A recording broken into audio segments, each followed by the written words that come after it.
Welcome to And That's When I Realized, the truth and comedy of midlife with me, Susan Dolci. And me, Leone Dyer. We are two good friends navigating the twists and turns of that middle part of life, and we are laughing our way through it. Don't get us wrong, it's not all that funny all the time. There's so much we are unprepared for. Adult children, changing bodies, aging parents. We want you to know that you are not alone in these challenges. So sit back, get a front row seat as we share true life stories with a fresh perspective and just a pinch of irreverence. And That's When I Realized starts now.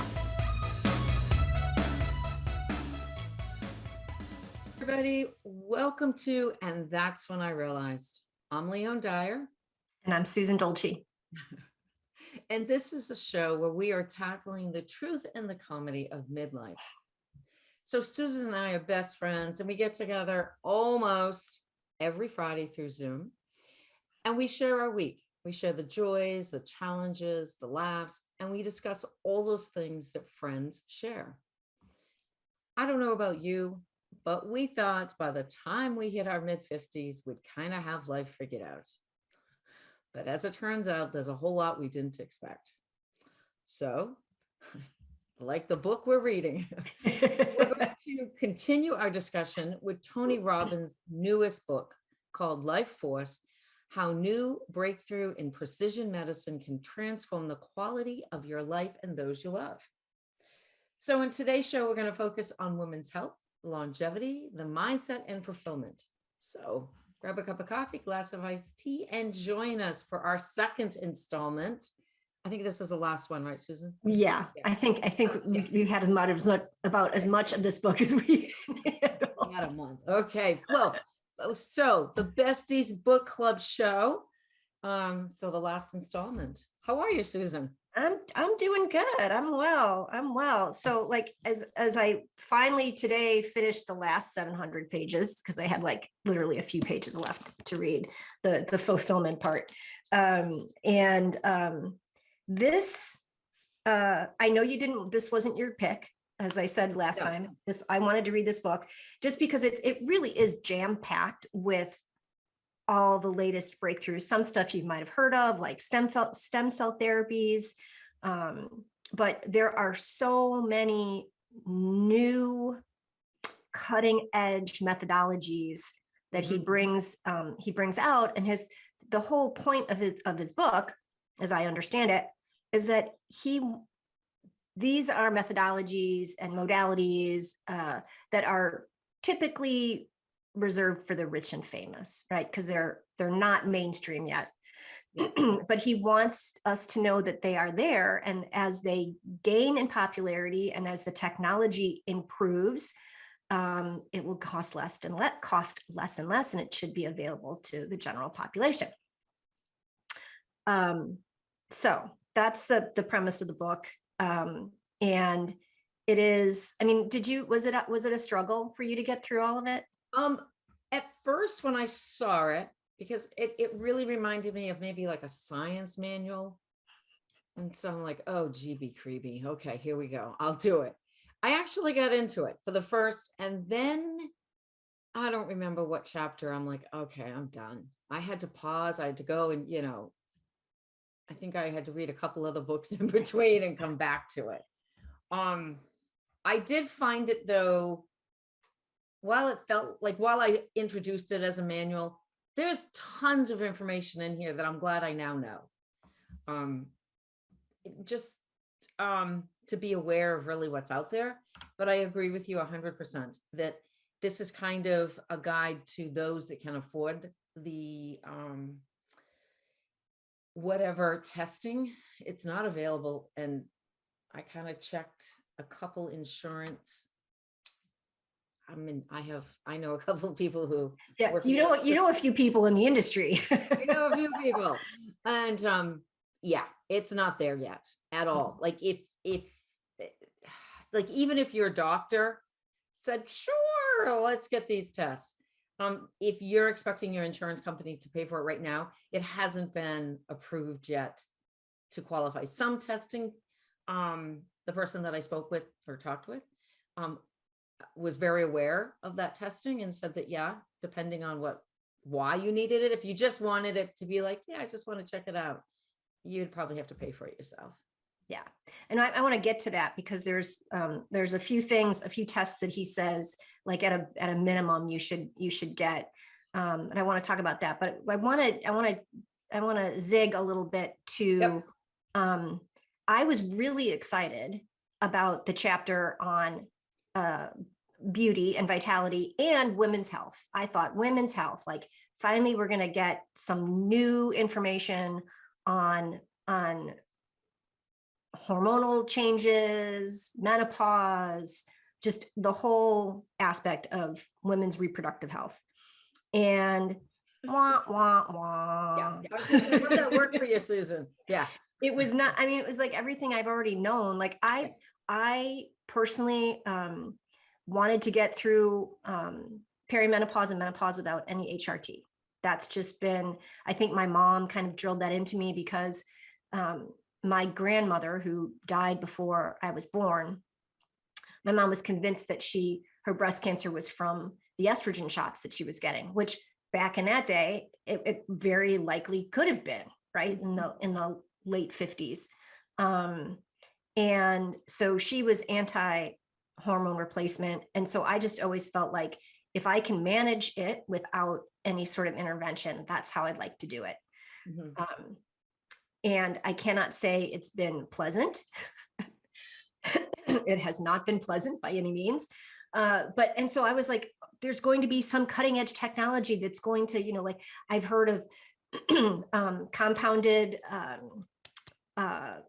lotions, compounded hormonal therapies, bioidentical hormones. Is that the compounded hormones? Yes. And they didn't talk about that.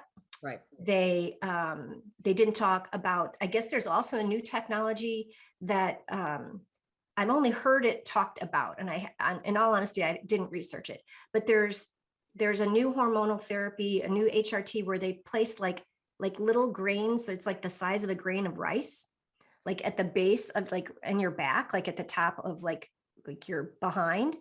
And it releases micro doses of whatever it is that you are lacking, because it's kind of custom made for you. Didn't talk about that. I have to tell you, okay, I'm like, okay, you zigged, I'm going to zag now. When you were talking about that little implant, I think I just watched a Jason Bourne movie. It was a while ago. So we're kind of hitting that dead dry stage in our TV viewing, that we're going back and watching like old movies. I think there was something where they actually implanted something in him, like that was the size of a, grain. Like, okay, I don't know if I'd do that right now. Well, they do. He does talk about like the not nanotechnology, but it was one of my favorite movies, Fantastic Voyage. Is that what I'm talking about? No, I think okay. No, Fantastic. Okay, recap for those of you who are young. Fantastic Voyage was this fantastic movie where I don't recall the why the person was ill, but they shrunk down a whole crew of people. They miniaturized a whole crew of people and sent them into this man's body through his bloodstream to, like, I forget what they were trying to cure. It's been a while, but it's fascinating. It's such a great movie. And now that technology actually exists where they can send in like tiny cameras that go through. Yes. And can, go to where they need to, where the inflammation is, or like if there's a blocked artery or whatever. It's freaking amazing. So my father-in-law, oddly enough, my father-in-law died of colon cancer, as did his father. So, but he swallowed a camera. And it went through his entire intestines, and he was very excited and happy to watch the entire thing. Yeah, that's crazy. And then you just poop it out, right? It just comes like, I guess you have to catch it and return it. Like, one time Juliana ate a marble, like in those Connects marbles, but she didn't eat the magnet. When I was thinking about it, I was like, oh my God, she ate the magnet, which we all know is very, very dangerous. But I remember going through her poop for for days, looking for this marble. Anyway, I digress. This is like, we're off the tracks now. And Juliana, if you're listening, yes, I do love you enough to go through your poop to make sure you still don't have a marble in you. Yeah, so I was just really kind of disappointed. And one of the things they did talk about that was even more disappointing was that, and this particular chapter was written by 3 OB-GYNs, or at least 2 OB-GYNs. Maybe the other one was like a general practitioner, but they were all women writing about women's issues. Yep. And one of the things they said too about with hormone replacement therapy is that there's actually sort of a sweet spot of when you should start it. So if I'm even thinking about it now at 58, having not had a period for at least 5 years, if more, I don't know. Don't even, they ask it at the doctor. I'm like, I don't know. It's been so long. Like I should, anyway. And so I think that's something women need to know. Like, why is that not more commonly? Maybe it is, but that, if you were considering hormone replacement therapy, I would hope that your doctor would say, okay, there's kind of like a window of opportunity when it's going to help you, and you don't want to go past that. Yeah. I was a little disappointed. For whatever reason, I think because I had breast cancer, I went through several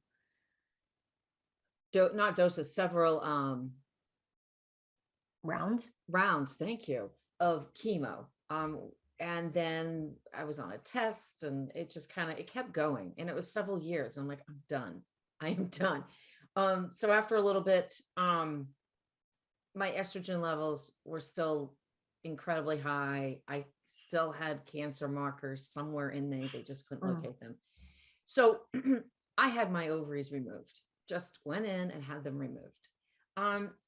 And a part of me was like, yeah, okay, that was my choice. But another part is like, I just need to live. So if that's what you're offering, that's what I'm taking.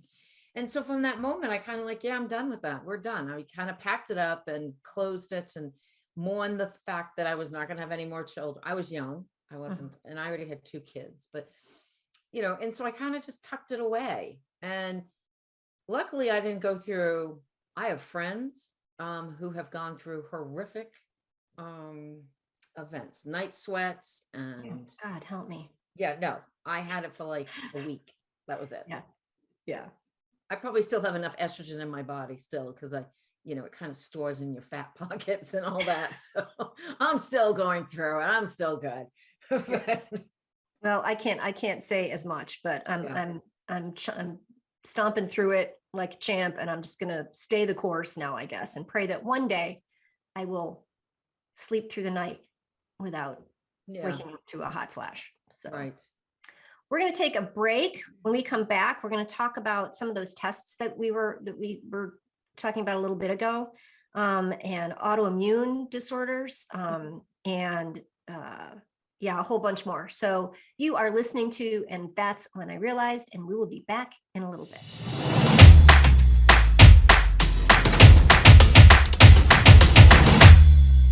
We are back. This is the Besties Book Club second installment of Tony Robbins' latest book called Life Force. We're only doing two installments of this. It's a lot, it was 700 pages, a lot of reading, a lot of science stuff. Luckily, I know I mentioned this last time, but he mentions that he was a speed reader. He learned to be a speed reader. And so many of the parts of the book are bold. And at first I was like, this is so annoying. Like, why? But then as I started to catch on, it was like, all you really have to do is read the bold parts if you don't want to sit through 700 pages and get all of the most juicy parts of the book. So in the beginning of the show, you were mentioning insurance. We were talking about some tests, and he recommends a few tests that he says everybody should get. One, and I know we mentioned this last time, was the heavy metal test. 100%. And is that something that if I just went into my doctor and said, I'm concerned about, can you just do that? Can you go in and ask for that? Like, Because I know we're going to talk about some other ones that I know that's not going to work. Good question. Maybe next break I'll have the answer. Yeah. Dan, can you yeah, go? I'll call my insurance guy. I think, to be honest, I think, and this is where, okay, I'm going to get on my little salt box about insurance and healthcare and our health and our well-being. Any test is available to you. You just may have to pay for it. So if not all insurance companies are going to pay for it. So in our last segment, we were talking about cancer. Unfortunately, when I was in my test study, you have to pay for like blood work and stuff like that, even though it is a test. Like they don't pay for that. You have to pay to have your own blood work drawn. My insurance company did not pay for that. I had to pay for that. And because you were in a study, you said. I was in a study. Okay. Yep. Because I guess they're saying like you decided to do that. That was a choice you made. So right. And I get it. And we can have a whole show about, anyways, yeah, I'm not going there. Sure. But so it is available for anyone. All these tests, you just have to pay for it. And, there is a part like, I don't know. I mean, I don't think the blood test is that expensive. I think some of the other tests are incredibly expensive, which he does talk about in the book. The Grail test, yes, which he recommends, it can detect more than 50 types of cancer.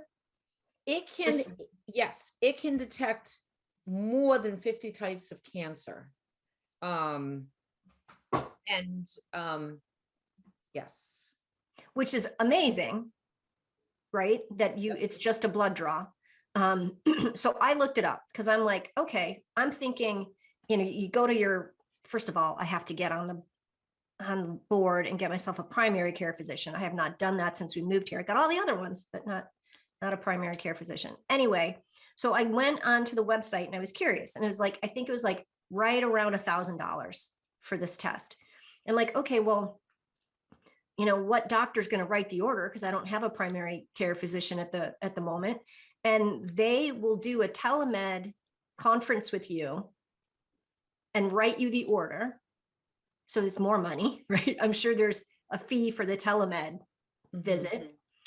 Then there's the blood work, the lab fee. Hang on, I'm going to actually look up the company while you're talking. I think it's called Gallery. Yeah. But then they will also send out, they will make arrangements for you for a technician to come and draw your blood in your house. So if you really want to do this and you're really ready to probably shell out around $1,500 to $2,000, you could get this test done if your doctor won't order it for you. But then what do you do with the results? Well, right. I mean, I think this is information. So I think what has happened is we have this book, and I think the technology, we have this book, which gives us the information, and the technology is out there, and the organizations are out there, to do the testing and help you through whatever process you need to move through. But it's not readily available across the board yet. So it's kind of like when electric cars first came out, like people bought cars, but then how do they charge them? There weren't the electric plug-in places at the grocery store. Like now there are, but there weren't. So we knew about the technology. We knew it was there. And I think I think this is the beginning. And I have a feeling that as we process that, the labs are going to becoming the testing labs that they talked about and the the labs that you have to pay to join. I think it's going to become more readily available. But I think we're seeing the front line of this. So right now, I think it's pioneer. You go out and you do it yourself. If your doctor does not, like if you go to your doctor and say, hey, look, I read this book and I want this information and I want to do this. If they're like, yeah, now, then maybe find a new doctor. Well, because like, here's what I'm thinking. So a friend of mine was, and I do believe it was in this order, pardon me, broke her ankle and then was diagnosed with osteopenia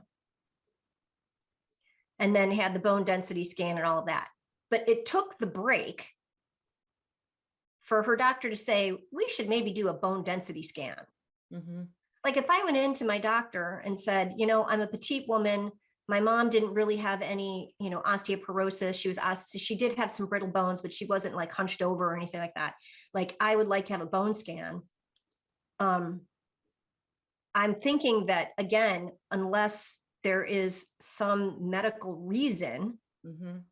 that they're not gonna, my insurance isn't gonna pay for it. They were like, oh, because you want the bone scan. So it's like, I mean, there's the bone, like what's the other one? The whole, like the full body scan thing that you can get, that I know that's out of pocket. So all of these Oh, tests, yeah, what's it was the called? full body MRI. No, that's another test that he thinks everybody should have, is a full body MRI. I'm like, I know. who pays for that? Yeah. Like in a perfect world, you know, I couldn't get a full body MRI because I have metal in my head, but you Oh, can't do really? metal. Yeah. Yeah. I'm now thinking, oh, hmm. Yeah, I just had that. Yeah. You got Yeah. metal in your head, girlfriend. Anyway. Okay, so now I is have an implant. okay, just so everyone is aware, I had a post, a tooth post. Yeah. For an implant. Sure. Yeah. Will airport security now be an issue? No. Oh, okay. But I think an MRI would be an issue if it was your face. MRI of your brain or anyway. I know. Okay. So, and like another test that he recommends, and we're going to talk about inflammation, but there's this, and I thought this was like, oh, I'm going to do this. I want to know my inflammation age. And so I went to that website. That website is called Edifice Health, I believe. And they have it. So it's like add to cart. I'm like, okay, I'm going to add to cart and see how this process plays out. Can't add it. It won't let me add it to the cart. Then it takes me to another page. Error 404, page not found. So then there was an option for, if I was on Safari, it gave me an option for Apple Pay. And if I went over to Chrome, it gave me an option for Google Pay. But then it said it wanted me to set up an account, and I wasn't sure what that meant. So my point is that hopefully, and it was only $250 for this eye age test, which I'm sure is probably a finger prick. Which they've got a lot of tests out now that you can do. Like, what is it? Everwell is another company. Well, I mean, the technology, I mean, think about like just for diabetes. Like I have a friend who has diabetes 1 or type 1 diabetes. And the whole life she was pricking her. I mean, the poor thing had like, or her arm, or, I mean, she was constantly bruised because she was constantly pricking herself. And now she wears this attachment on her arm. Like that's it, done. She doesn't, I mean, it's drawing the blood, but I'm assuming. So I mean, we are progressing as far as technology and what we can do. It's there. But as far as all the testing, right. I mean, I think we can. You go in, you prick your finger, probably at home, maybe, or in their labs, and we're going to get the results. But So you have to pay for it. I mean, right now it's out of our, I mean, yeah. So there's what I guess I'm getting at. There's all these ways they're not necessarily preventative, but early knowledge, which is what he's promoting. Like the sooner you know something is wrong, the sooner you can address it. Like you'd rather take care of a tiny baby stage 1 cancer than a stage 4. But that's what I was like. So now let's say you have all these tests, and let's say, you know, maybe I've got 3 types of baby cancer. And, you know, in like young cancer. Now what do you do? Like, Okay, where do you go from there? Okay. I want to, when we come back from our break, I want to talk about, there is a quote. I want to talk about how everything is actually related and how we can actually be preventing or our longevity can actually improve like right now. Like, Yes. even if you don't do these tests, like how, yeah. So, All right. So we're going to take another break, and when we come back, we're going to talk about that. yeah.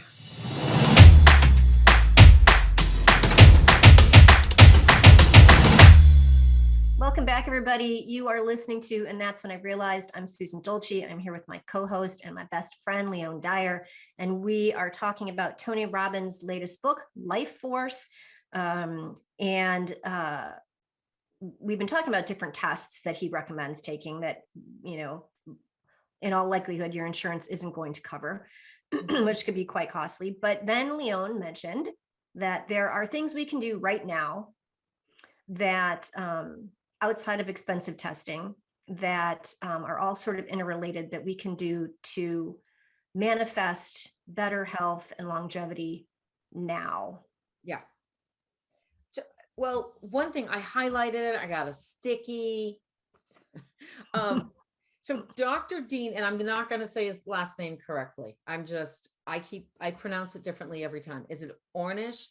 Ornish? I think it's pronounced Ornish. Yeah. Ornish. Okay. And I think he's been on like Oprah, and I mean, he's very well known, but he has a little segment within the book, and he says, I'm going to read it. So, I was trained like all doctors to view heart disease, diabetes, prostate cancer, breast cancer, and even Alzheimer's as being fundamentally different diseases, different diagnosis, different treatments. Yet they all share the same underlying biological mechanisms,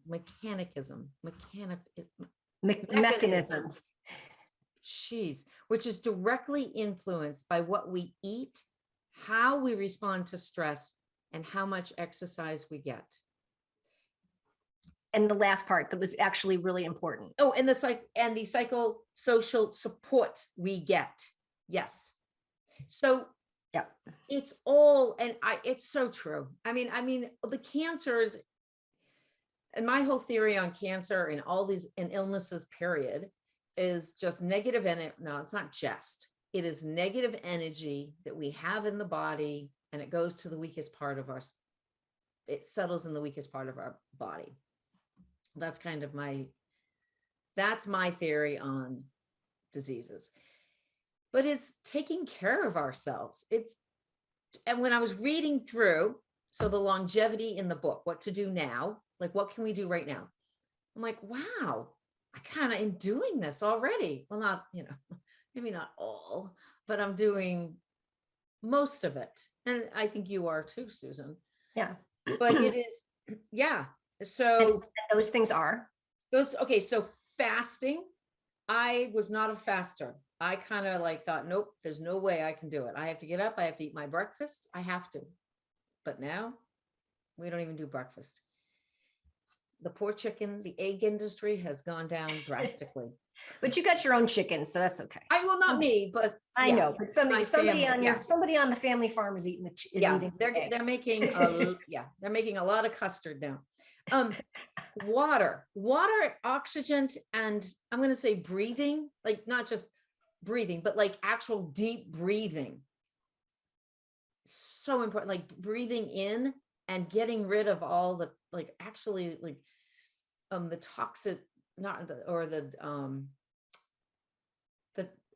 my mother-in-law had this where the poison, it produced a poison within her body because she was not able to release it from her body because she did not breathe deep enough.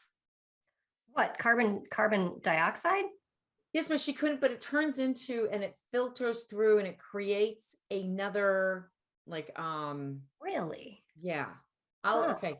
Maybe at the next commercial, I'll get 2 things I'll talk to Dan about to get the exact word. Yeah. But breathing, deep breathing, like where you breathe in, hold it, release. Water, essential, drink water. Okay. Heat and cold therapy. So the heat and cold therapy, saunas are amazing.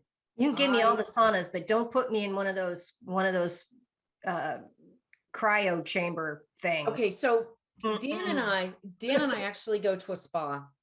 Well, we haven't been because of, yeah, we can't get into Because of Canada. COVID, but Right. We can't get into Canada, but we are going. And one of the things that's the whole process for them is you go through a therapy of warm, cold, and it's periods of time. So you want, you like steam out your body in either dry heat or a moist heat. Or you sit in the heated tub or the heated whirlpool, like pool, which is lovely. It's outside and it's perfect. Or you like go into this, like you walk into freezing water, like up to your neck. oh, I know I can't do that. I, But I just got the shivers thinking. and then they have about this thing called the igloo where you go in and you sit and cold. I can do this one, but cold, like a cold mist comes down over you, and it's maybe for a couple minutes, and you just know that you're there until the water, the steam, or the mist stops. So it's not quite as like I have to go in and stand here for like so many seconds or till you turn blue and pass out. It's a little, yeah. But I have a friend that bought, or she didn't buy, she found it, an old freezer, and she took it home. She took the cap off and she fills it with ice and water, and she climbs in. And she did, I don't know how many times she does it. the only people that I know that do that they're both Rockettes, and they and they do it after grueling Yes. rehearsals and shows. But that sounds, I mean, I've seen football players do it and stuff, but that sounds. So, and another thing, just going through the list, 2 more things that he highly recommends right now for us to do. Sleep. Sleep is so important. It's not 8 hours. Know your body. Like sometimes you can do less, sometimes you need more. My Dan needs more. I can do between 7 and 8. Dan really needs between 8 and 10. He just knows that to function. And the last is exercise. And I think he recommends like nothing, even like not even like going out and running a marathon, just walking. Just walk. Just move your body. Yeah. And so I would add, now personally, I would add like not eating processed foods, but I think he does maybe say that. I think he might say that. Maybe I think I want him to say that. No, but he did, but he also highlighted several times. If it wasn't him, it was one of the other doctors who co-authored this with him, that sugar is poison. Oh, yes. Yeah. And that cancer loves sugar. It does. Said that to me so many times. And that, I mean, when you think about, I mean, and when we say sugar, they're, not necessarily honey, not necessarily maple syrup, but like the refined cane sugar. We've started using all natural sweeteners, but I have started experimenting with like a granulated monk fruit sweetener. So, but gosh, I mean, even when you start eliminating sugar from your diet, and when you realize all of the hidden sugars, it's like when you get rid of the hidden sugars that you didn't even know were there, and you start cutting back on just how much sugar your taste buds are interacting with, it does not take a lot of any natural sweetener to make something taste sweet. I remember, so it was February 2020. No, maybe not. It's all a blur. Gosh. Anyway, I was doing the Wild Fit program. And so at one point it was, eliminate processed foods, then it was eliminate sugar. And then it was, and like all sugar, even fruit, just for a small period of time, not for any extended lifestyle choice. And I remember the first time I had a blueberry after that, I was like, oh my God, this is like candy. Yeah. And so your tongue adapts and you don't need all of those sweeteners. And then like even to drink a sugary soda or anything, like make my teeth hurt just thinking about it. Right. Yeah. I think I mean, everything that we can do now, I think makes so much sense on just living a healthy lifestyle, first of all, physically, but then also to pull in the emotional or spiritual aspects of how to live a healthy life. They are a whole unit. You can't just do one. I really believe you have to do kind of the whole package of, so you can eat healthy, you can sleep, you can do your exercise, you can sit in your freezer full of frozen water, and you can do all that. But, if you want to like, stab your husband because he's driving you nuts, I'm just saying that. But, or if stress is just too much for you, then it's all void. I mean, you're right. Yeah. So I think it's a whole package deal. It's not just pick and choose what you want. And that's what we're going to get into. I there's a lot we didn't cover. We didn't really go into autoimmune too much. Yeah. But I do want to talk about mindset, which piggybacks on what you're saying. Because if you allow that negativity to sit, like you said, sit in your body, that is what causes dis-ease. And how I really believe, like, if you see these people who've lived well past 100, none of them are grumpy. They are like so grateful. And so they see, like, one of the chapters or paragraphs in the book, he's talking about how he had the pleasure of interviewing a woman who was 107, I think. And everything was beautiful. Everybody was so beautiful. Like, hey, my wife is beautiful. Oh, she saw beauty in everything. And so mindset, I really believe, besides taking care of your body, really is the key. And we're going to talk a little bit more about that. We're going to take one more break. You're listening to And That's When I Realized. We'll be back in a little bit.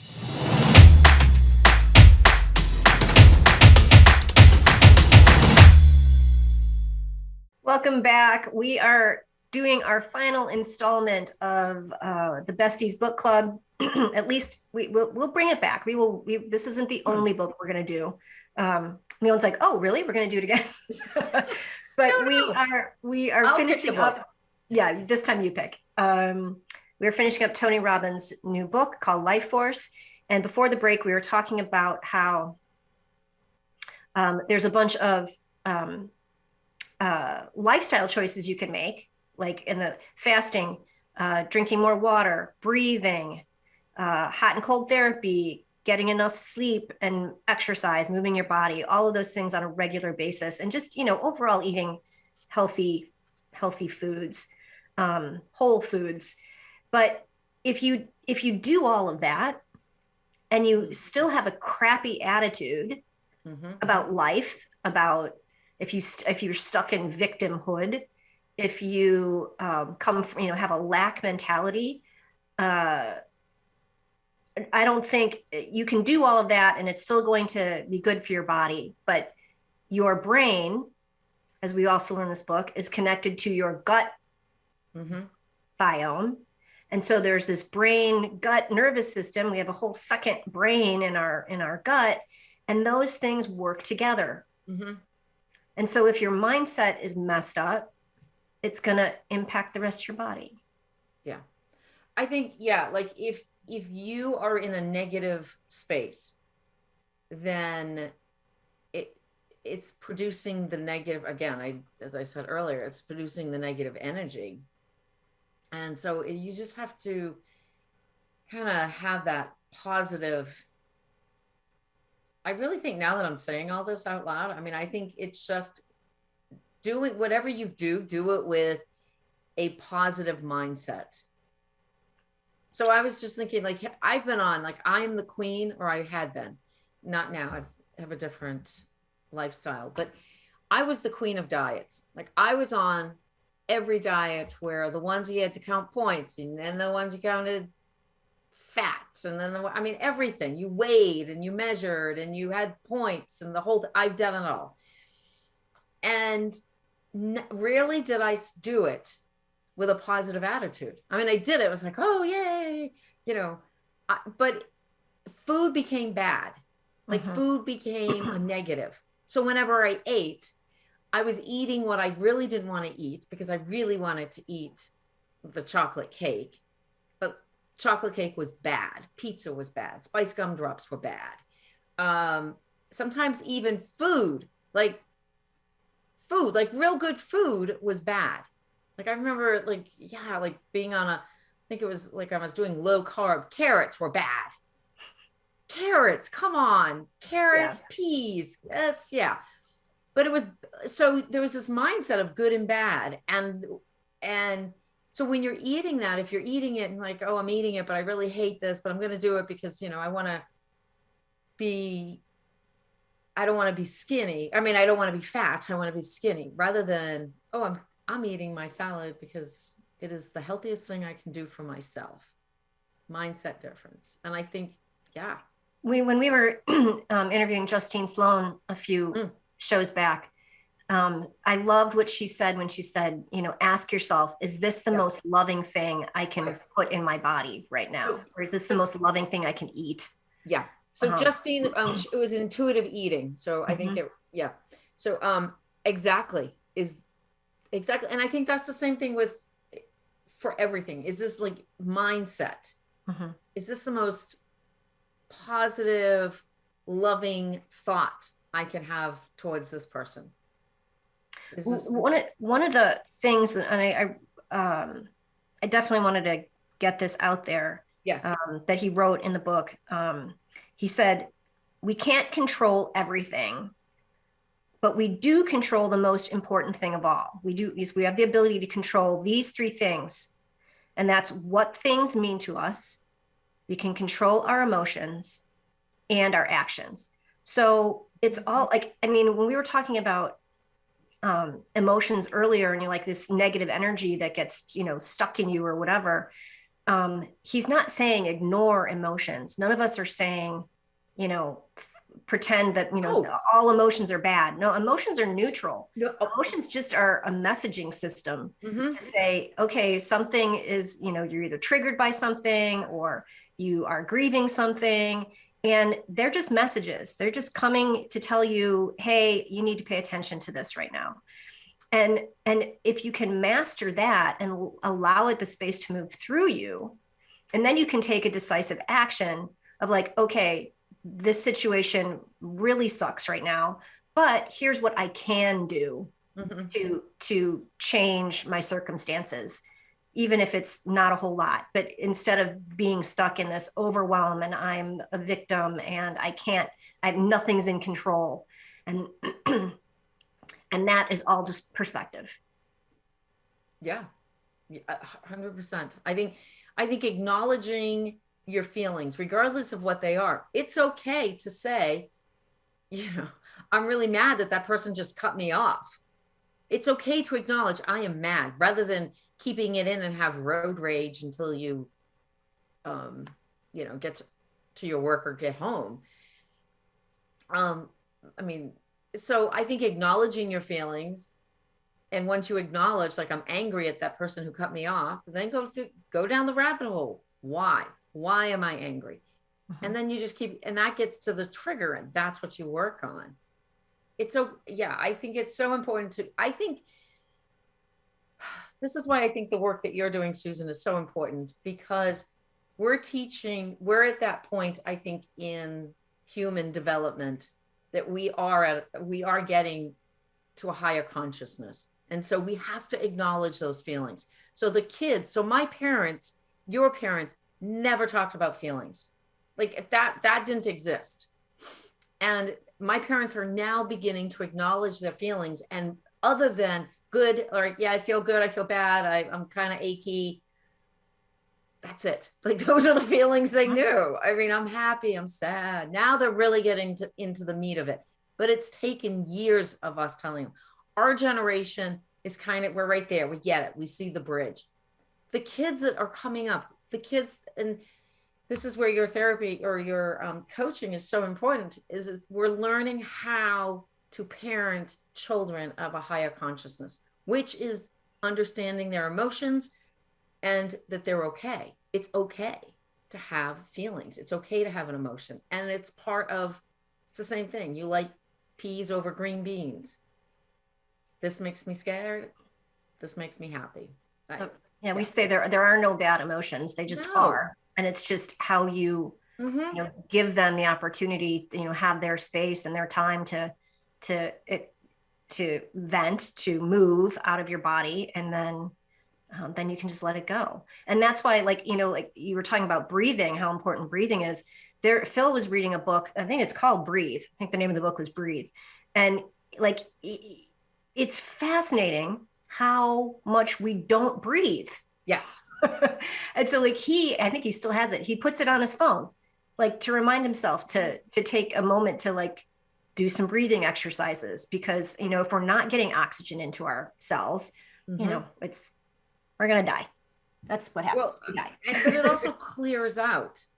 Yeah. And taking a deep breath, and I mean, just thinking of the mechanics of breath, like if you're being chased by, I don't know, like think of like, I don't know, a woolly mammoth or something. If you're being chased by something, you're running really fast and your adrenaline is up and everything in your body is flooding you with, and to help you run faster or to give you energy. When you take that first deep breath, it tells the mind like, oh, okay, we're not in danger now. Right. So breathing allows the body to be like, oh, okay, we're okay. So I hope y'all enjoyed our chat on this book. I know I really have. And if you're interested in reading it, we are not affiliated with Amazon or anybody, but it is packed with information. Local bookstore to buy it. Yeah. Yes, yeah. We are fans of going to your local bookstore. Yeah. So Leone, sticky note. Sticky note. Today's sticky note is: nature gives you the face you have at 20, but it's up to you to merit the face you have at 50. And that's Coco Chanel. Yes. We didn't really get into the beauty part too much, and we kind of picked that one over. But what I love about that one is that, it's like how you age and who, whether not just externally, but, your mindset, your lifestyle, all of that is and beauty is not, it's not the beauty. Yeah. Yeah. The most beautiful. Beauty is definitely soul deep. Soul deep. Well, thanks for listening, everybody. Yeah. Remember, age is just the number of years the world has been enjoying you. And we'll see you guys next time. Bye-bye. Thanks for being here with us today on And That's When I Realized. We are here to shed some light on the misconceptions around midlife by sharing real-life stories and a fresh perspective. Look, we know it's not easy, but change is constant and inevitable. Let's explore what it means to move through challenges with a dose of humor and embrace each challenge, each new discovery with a higher sense of understanding. We hope you heard something today that made you laugh and recognize the truth and comedy of midlife. See you next time.